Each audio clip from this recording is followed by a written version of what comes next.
In today's video, we're going to be jumping back into some more Monster Hunter Wilds, and this time I'm going to be going over the best ways for you to be leveling up and increasing your hunter rank in general. In the game as it currently stands, you're going to be trying to hit level 100, as that's when you've kind of unlocked everything, and I'll be showing you the best ways how to do it. So for your early game, don't worry too much, you're not going to need to do too much extra hunts or anything such as that. The main thing you want to focus on is going to be completing your main campaign. So anytime you see part of your main quest line, which is highlighted with this red symbol just here, you're going to want to complete them as you go.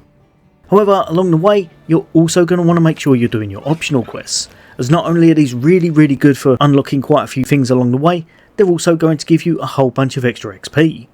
What you're going to do is grab the quest from one of your quest givers, then do whatever's needed. For this one, it's by defeating 2 of those monsters within the arena. Once that's done, you're going to have all of your rewards given to you, and you're going to get a nice amount of XP most times. But the great thing about this, you're also going to kind of double up on XP, because once you go back to the quest giver and turn it in again, you're going to get another set of XP that way as well. Now, one other nice thing you can do if you're playing in a lobby with other players, you can always check out the lobby quest to see if there's anything there you want to pick up that can give you additional XP, or ones that you think will be quite tasty overall. Obviously these ones are a little bit later on, but sometimes there'll be optional quests here or things that can give you nice bonuses that you'll want to take up. Also, if you want to save some investigations, that can be a great way to get some of the tougher enemies. All you gotta do, go over to your maps, have a little look to see if there's any enemies you want to tackle, and obviously you're going to be trying to get some of the higher rarity ones because they're going to give you the most XP. If you've got later on into the game and you're over into the high rank, then you're pretty much going to want to aim for your tempered monsters overall. When you go into your map, then you can click on them, go and hunt them straight away, or set it as an investigation. I always set them as an investigation if I want to save them,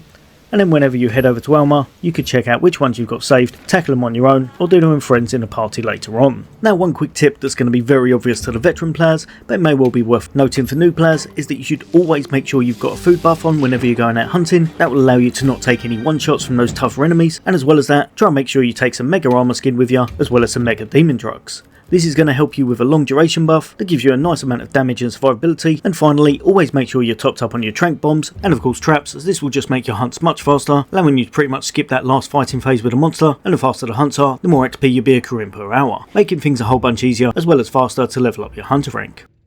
Now, one of my favourite ways to tackle these enemies and to grab a whole bunch of XP is by going over to your SOS flares. This will allow you to target farm specific enemies. You'll also be able to see exactly what you're getting hold of, and it can really help you out to gear up, grab the items you're after, as well as make sure you're targeting some of the toughest enemies around, allowing you to grab some really nice XP.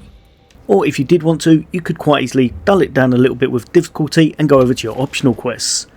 Using these can work out really well, especially if you want to tackle them single player, and remember, the duos definitely work out best for XP, so anytime you see a duo mission, make sure you take that on, as it's going to give you the most bang for your buck. But overall, speaking on duo missions, I'm going to go over my personal favourite way to level up, one that I think is absolutely broken at the moment, and that's going to be by going over to your SOS missions once more, and then you're going to want to pick the Tempered Guardian Ebony Ogadoron. Basically, you're going to be fighting a big dog on one of the Zulus. Again, this is going to show you one of the optional missions you can tackle,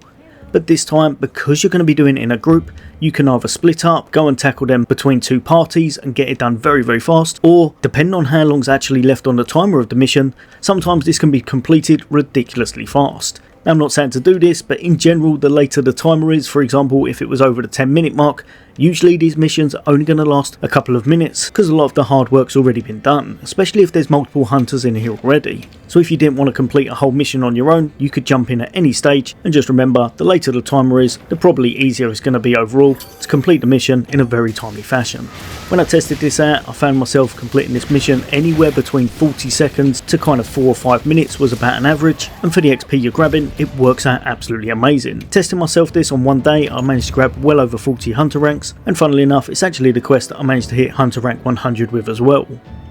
Overall, this is a nice easy quest to take no matter how you're going to be doing it, and it provides you with a whole bunch of XP very fast and easy. Hitting rank 100 with your hunter rank means you've unlocked all of the additional stuff your character can actually do within the game, and if you head over to Suja, Peaks of Accord, you'll be able to go over to your melding pot. Now there'll be a few extra added options available to you where you can craft specific Archean parts, helping you if you're missing out on any of those elements and such, as well as go into your decorations, and now you can craft the tier 2 decorations rather than just the standard tier 1s. Right, hopefully this helped a few of you guys and girls out. There's going to be a load more content away from me. As always, Wolfens Gaming, take care. I'll see you on the next day.